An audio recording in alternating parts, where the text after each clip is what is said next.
Assalamualaikum warahmatullahi wabarakatuh.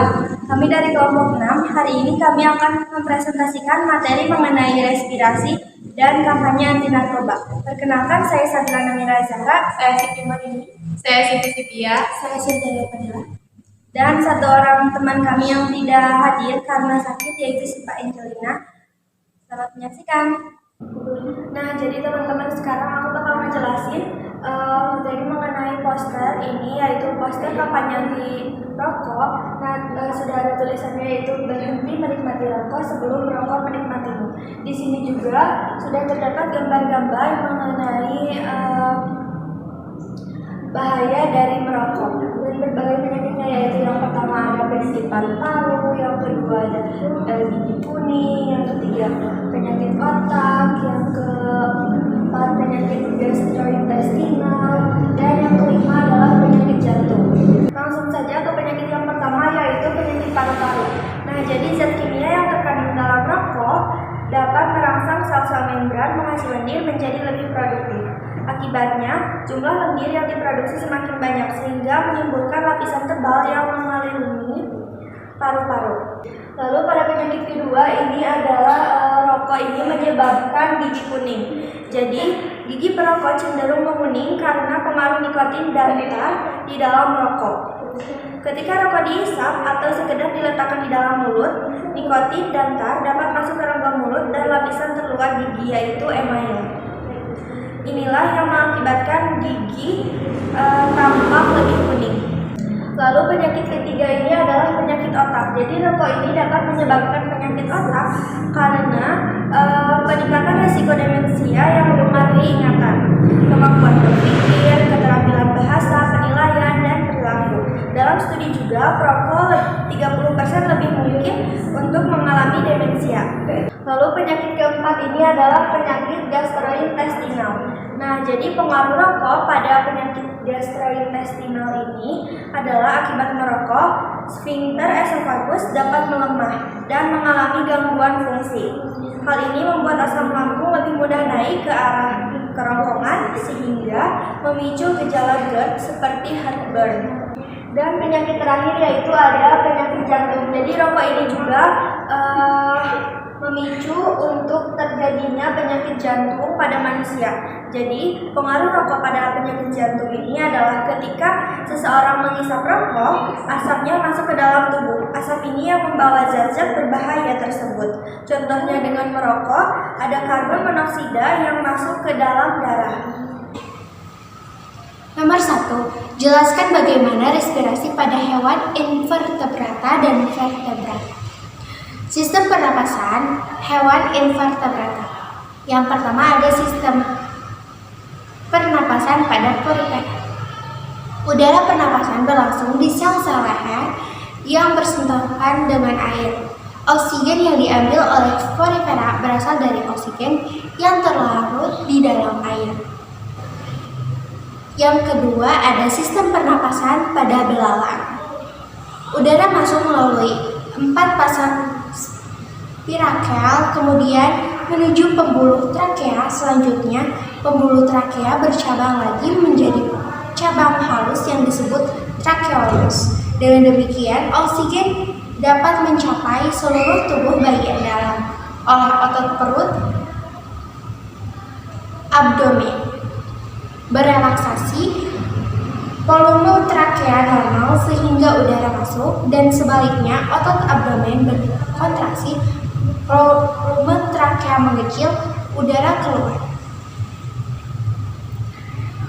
Jalurnya itu seperti udara dari luar masuk ke stigma atau spirakel, kemudian ke saluran pembuluh trakea, tracheolus, dan berakhir di jaringan tubuh. Yang ketiga ada sistem respirasi pada echinodermata atau bintang laut. Echinodermata bernapas menggunakan paru-paru, kulit atau dermal branchiae, yaitu penonjolan dinding rongga tubuh serum yang tipis. Pada bagian inilah pertukaran oksigen dan karbon dioksida. Dan ada pula echinodermata yang sistem pernapasannya dengan kaki tabung. Sisa-sisa metabolisme pankreas untuk selanjutnya dilepas keluar tubuh. Yang bagian B ada sistem respirasi hewan vertebrata. Respirasi pada Pisces dengan irisan. Mekanisme pernapasan pada ikan melalui dua tahap. Yang pertama ada respirasi eksternal atau ekspirasi, pertukaran antara oksigen dan karbon dioksida antara darah dan udara. Yang kedua ada respirasi internal, inspirasi, pertukaran oksigen dan karbon dioksida dari aliran darah ke seluruh tubuh. Kemudian ada respirasi pada amfibi. Oksigen masuk lewat kulit dan melalui pena kulit, kemudian dibawa ke jantung untuk diedarkan ke seluruh tubuh. Sebaliknya, karbon dioksida dari jaringan akan dibawa ke jantung, lalu dipompa ke kulit dan paru-paru lewat arteri kulit paru-paru. Selanjutnya ada respirasi pada apes atau pada burung. Burung ini memiliki kantung udara. Pada burung, tempat berdifusinya gas pernapasan hanya terjadi di paru-paru. Paru-paru burung berjumlah sepasang dan terletak dalam rongga dada yang dilindungi oleh tulang rusuk. Jalur pernapasan pada burung berawal dari lubang hidung. Pada tempat ini udara masuk kemudian diteruskan pada celah lemak yang terdapat pada dasar faring yang menghubungkan trakea. Trakeanya panjang berupa pipa bertulang hewan yang berbentuk cincin. Dan bagian akhir trakea bercabang menjadi dua bagian, yaitu bronkus kanan dan bronkus kiri. Dalam bronkus, pada pangkal bagian dalamnya terdapat lipatan-lipatan berupa selaput yang dapat bergetar. Bergetarnya selaput itu menimbulkan suara. Bronkus bercabang lagi menjadi mesobronkus dan merupakan bronkus sekunder dan dapat dibedakan menjadi ventrobronkus di bagian ventral dan dorsobronkus di bagian dorsal.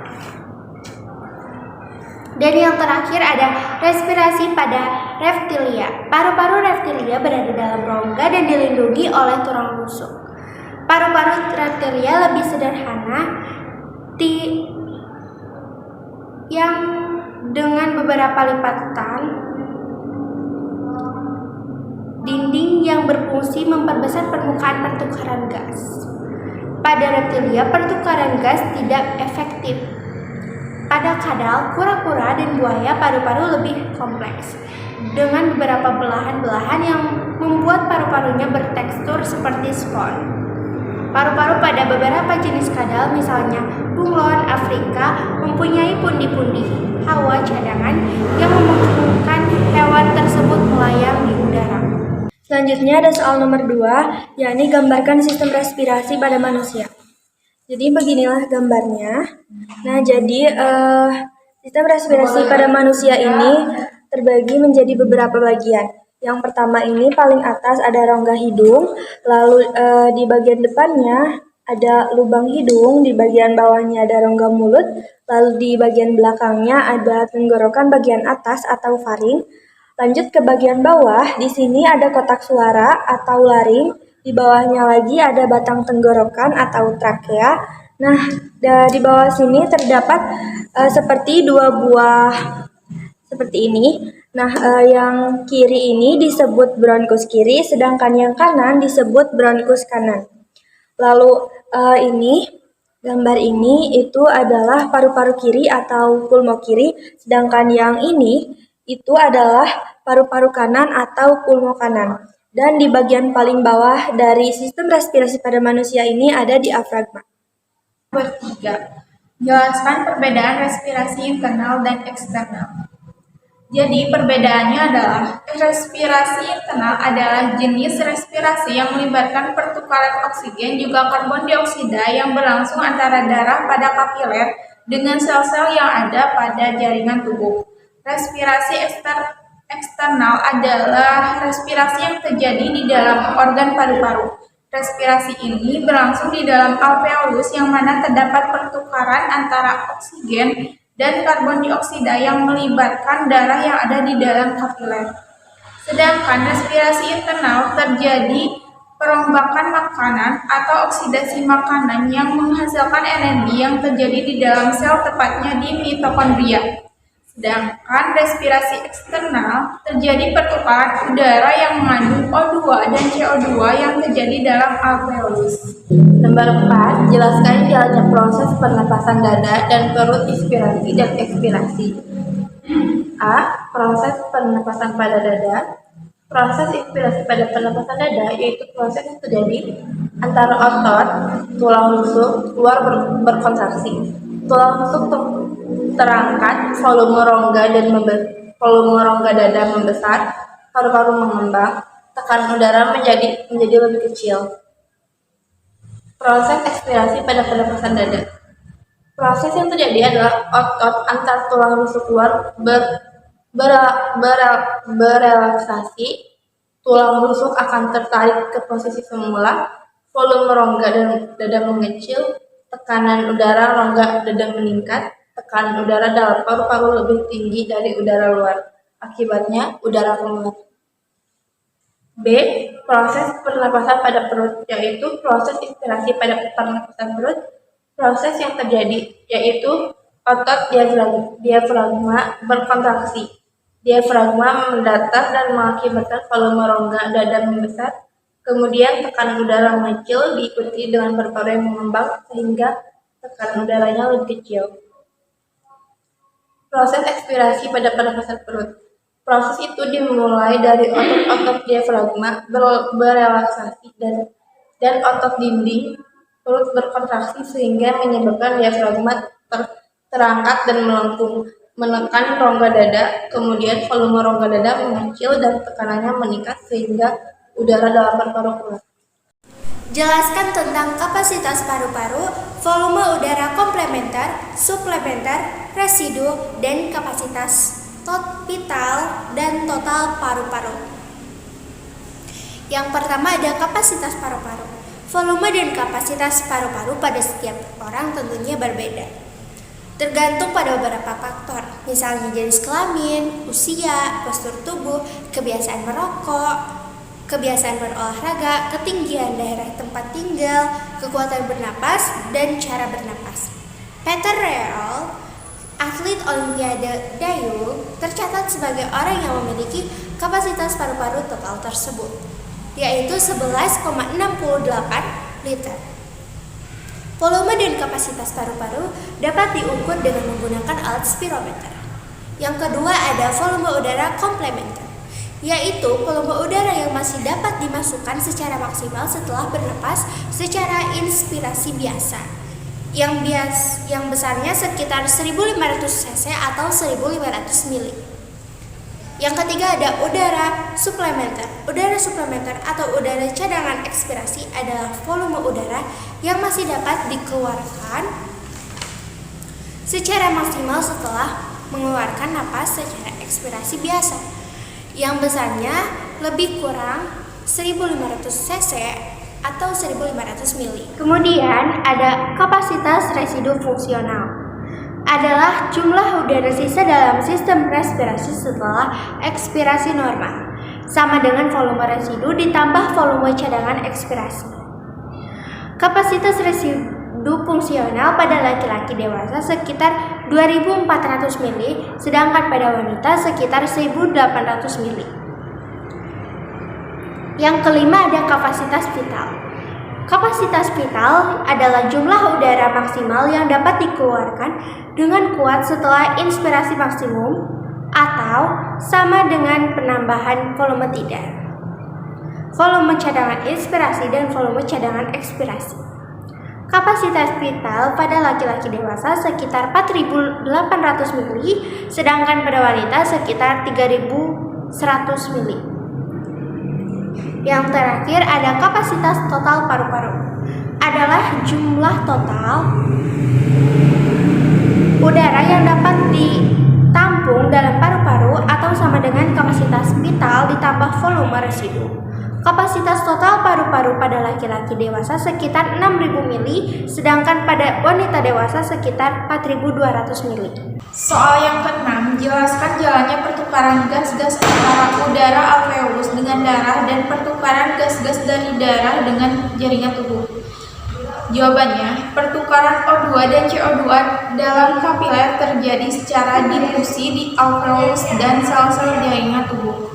Pada alveolus, molekul gas bergerak melalui membran respirasi dari tekanan persial tinggi ke area yang bertekanan persial lebih rendah. O2 dari lingkungan luar masuk ke dalam tubuh melalui hidung hingga ke alveolus. PO2 di alveolus paru-paru 100 mmHg, sedangkan PO2 dalam kapiler paru-paru 40 mmHg. Sehingga O2 berdifusi dari alveolus menembus membran respirasi menuju ke kapiler paru-paru. PCO2 di alveolus 40 mmHg, sedangkan PCO2 dalam kapiler 46 mmHg. Sehingga CO2 berdifusi dari kapiler ke alveolus. Pertukaran O2 dan CO2 yang terjadi pada sel-sel jaringan tubuh sangat dipengaruhi oleh tekanan persial. PCO2 kaya oksigen di arteri adalah 100 mmHg, sedangkan PCO2 sebesar 46 mmHg.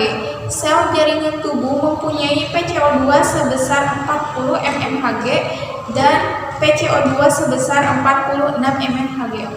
Perbedaan tekanan persial ini membuat terjadinya pertukaran O2 dari darah arteri ke sel-sel jaringan tubuh. Sebaliknya, CO2 bertukar dari sel-sel jaringan tubuh ke dalam darah pada pembuluh vena yang berasal dari jaringan juga mengandung PCO2 46 mmHg dan PO2 40 mmHg yang sama dengan jaringan.